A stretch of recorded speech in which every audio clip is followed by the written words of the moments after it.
इंसान बेहया हो जाएगा, जरा दाद फिर क्या बात है, तो जरा वैसी आनी चाहिए। दौरे हाजिर में जो इंसान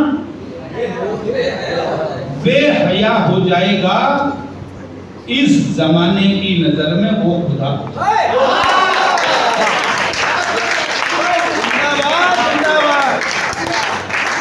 नमस्कार मित्रों, मैं आपका अपना कवि चेतन नितिन खरे कवि सम्मेलन इंडिया यूट्यूब चैनल पर आपका स्वागत करता हूं। यदि आज हम और आप राष्ट्र और धर्म को जागृत करने वाले लोगों का साथ नहीं देंगे तो भविष्य हमें और आपको कभी माफ नहीं करेगा।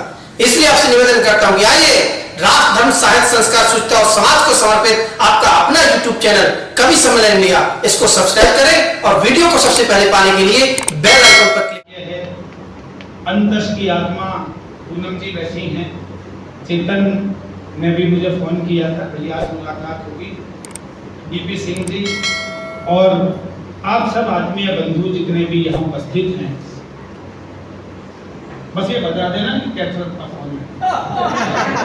मैं 1 मिनट में बात करूंगा। आगे अच्छा आ गया है तो बस फिर 1 मिनट मेरे हिस्से पर जी। देखिए, मैं आज नव सृजन कला साहित्य संस्कृति न्यास और हिंदी साहित्य अकादमी के मंच से एक बात आपसे कहना चाहता हूँ।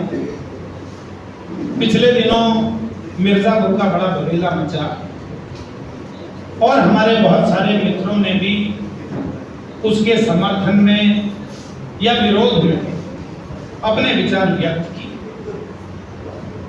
थोड़ा सी चहल पहल बंद हो जाए तो मैं मन से बात कहता हूँ, आप भी बैठ जाइए। देखिएगा, एक बात मैं कहना चाहता हूँ बहुत जिम्मेदारी से कि ये हिंदी की जो हमारी काव्य धारा है, यहाँ बैठे सभी लोग उसमें शामिल हैं। 35 वर्ष मुझे भी इस काव्य गंगा में डुबकी लगाते हुए हो गए। माना कि थोड़ी बहुत गंदगी शामिल हो गई है, थोड़ी बहुत, लेकिन विचार करके देखिएगा। मैं वर्तमान की भी बात करूं तो विचार करके देखिएगा। वर्तमान की भी बात करूं तो क्या डॉक्टर कीर्ति काले, सरिता शर्मा जी, क्या मधुमोहिनी उपाध्याय जी, क्या सीता सागर जी, क्या आप यहाँ नहीं हैं? मैं 20 नाम गिनवा सकता हूँ आपको कि जो इसी मंच पर हैं और जिनकी कविता पर आप कोई उंगली नहीं उठा सकते। जब आप हास्य व्यंग की बात करते हैं, माना कि कुछ लोग व्यर्थी संवाद करते रहते, कुछ लोग, लेकिन क्या एक बड़ी श्रृंखला, चाहे तेज नारायण बेचैन हो, चाहे गोविंद राठी हो, चाहे हमारे सुनील जोगी हो, चाहे प्रवीण शुक्ल हो, चाहे महेंद्र रत्नवी हो, चाहे वेद प्रकाश हो, चाहे प्रतीक गुप्ता, किसके मुंह से आपने ऐसी बातें सुनी हो तो बताइएगा मुझे। जब आप वीर रस की कविता की बात करते हैं, लंबी श्रृंखला है। डॉक्टर हरिओम पवार जी से लेकर विनीत चौहान जी से लेकर आशीष अनिल जी से लेकर अशोक चालन जी से लेकर डॉक्टर अर्जुन सिसोदिया से लेकर सौरभ जैन सुमन का, राजेश जैन चेतन का, किससे सुना आपने खरा और कहां सुना?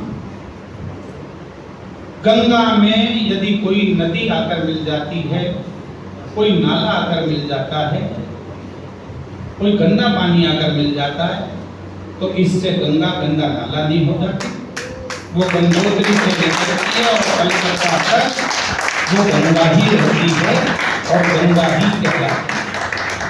कानपुर में आने के बाद उसका नाम ये नहीं हो जाता कि वो गंगा नहीं है। कोशिश जरूर की जाती है कि हम इसे और स्वच्छ कैसे कर सकते हैं और इसे पावन कैसे बना सकते हैं। और नए कवियों के लिए तो इतने अवसर कभी भी नहीं थे। जो कहा सौरभ ने भी कहा, उसी के स्वर में स्वर मिलाता, कभी नहीं थे इतने अवसर नए कवियों के लिए। 20 संस्थाएं तो यहीं बैठी हैं। राष्ट्रीय कवि संगम नए कवियों के लिए कार्य कर रही है, हिंदी साहित्य अकादमी नए कवियों के लिए कार्य कर रही है, संदीप नए कवियों के लिए कार्य कर रहे हैं, साहित्य प्रेमी मंडल प्रतिवर्ष 5 नए कवियों को सम्मानित करता है, सोच कार्य कर रही है, प्रेरणा दर्पण कार्य कर रही है, मुस्कान कार्य कर रही है, कितने कितने लोग कार्य कर रहे हैं। अब केवल हमको नकारात्मकता के स्थान पर खुद को प्रमाणित करने की आवश्यकता है। और एक अंतिम बात कहना चाहता हूँ, ध्यान रखिएगा, ये बात मेरे मस्तिष्क में घूमती रहती है, मैंने अपने मित्रों से भी फोन पर बात की। मंच की कविता का विरोध करने वाले बहुत लोग इस देश में लिखने वालों की संख्या लाखों में है। लाखों लोग हैं जो कविताएं लिखते हैं, यूनिवर्सिटी में, कॉलेज में, अपनी डायरियों में लाखों लोग हैं जो कविताएं लिखते हैं। ऐसे लोग जो माइक पर आकर उस कविता का वाचन भी करते हैं, उनकी संख्या हजारों में है। उन हजारों में से जो मंच पर परफॉर्म करके परफॉर्मर के तौर पर बुलाए जाते हैं, उनकी संख्या सैकड़ों में है। 125-150 लोग पूरे भारतवर्ष में हैं। उन 125-150 में जो कविता के माध्यम से इतना धन संचित कर सकते हैं कि वो अपना घर चला सकें बिना किसी अन्य रोजगार के, उनकी संख्या 20-25 है। उस 20-25 में भी 5-7 हैं जो एक लग्जरियस जिंदगी भी इस कविता के माध्यम से जी सकते हैं। लाखों की संख्या में से उन 125 लोगों के बहुत सारे लोग इसलिए विरोधी हैं कि उनको शोहरत मिलती है, उनको पैसा मिलता है, उनको तालियां मिलती हैं। तो कम से कम वो 125 लोग तो ये निर्णय करें कि जिस मंच ने हमें शोहरत दी, हमें पहचान दी, हमें तालियां दी, हमें सब कुछ दिया, तो हम तो कम से कम उस मंच का विरोध।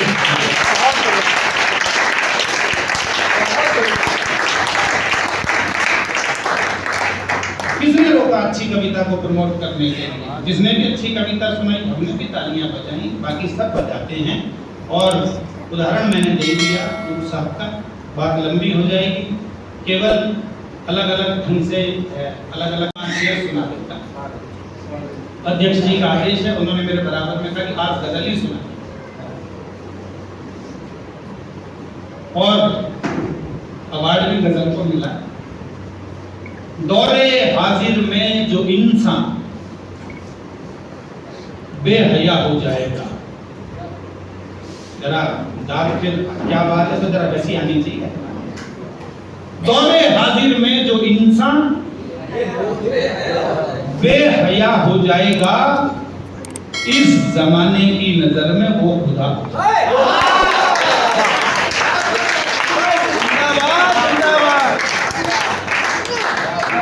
क्षेत्र कोई भी हो, चाहे वो अदब का है या राजनीति का है या कहीं भी है, आप देख लीजिए जितने खुदाएं, सबके चेहरे हटा के देखिए।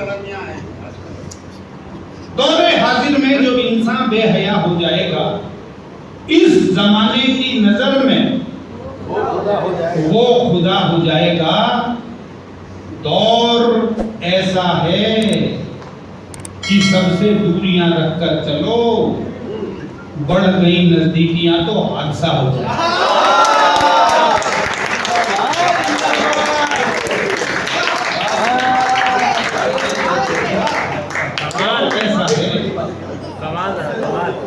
कि सबसे दूरियां रखकर चलो, बढ़ गई नजदीकियां तो हादसा हो जाएगा। मेरे एक दोस्त मिले त्यागी जी, और उन्होंने कहा कि मैं बहुत अच्छे अच्छे काम करता हूँ, लोग मेरा साथ नहीं देते। तो मैंने कहा मेरा शेर सुन ले और कल से सब साथ हो। बढ़ गई नजदीकियां तो हादसा हो जाएगा। गांधी, नानक, बुद्ध के कदमों पे चलकर देखना। आशीर्वाद पीछे तक आना चाहिए, यदि बात ठीक लगे तो। गांधी, नानक, बुद्ध के कदमों पे चलकर देखना, साथ में एक दिन तुम्हारे काफिला हो, साथ में एक दिन तुम्हारे काफिला हो जाएगा। और एक चेहरे पर कई चेहरे लगा सकता है वो। मंच को वेट करता हूं गुलशन जी। एक चेहरे पर कई चेहरे लगा सकता है वो, देख लेना वो किसी दिन रहनुमा हो जाए।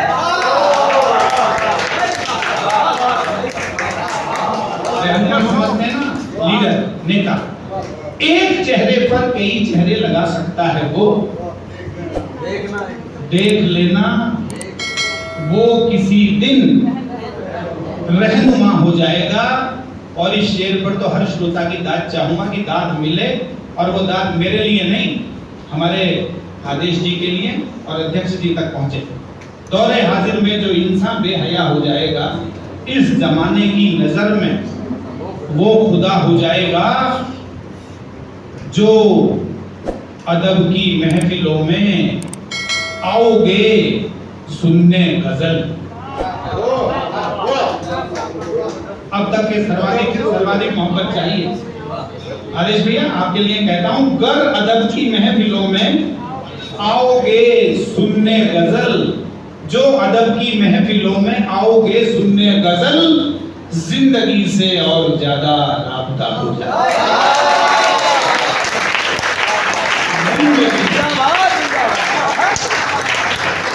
जिंदगी से और ज्यादा राबता हो जाएगा। और अंतिम शेर विदाई चाहूंगा आपसे, जिंदगी से और ज्यादा राबता हो जाएगा। एक दिन जाना पड़ेगा छोड़कर सब कुछ यही। एक दिन जाना पड़ेगा छोड़कर। महसूस करके सुनिएगा, भावुक हो जाता हूं मैं इसे पढ़ते हुए कभी कभी। एक दिन जाना पड़ेगा छोड़कर सब कुछ यही, धीरे धीरे तुमको भी ये तजुर्बा हो जाए।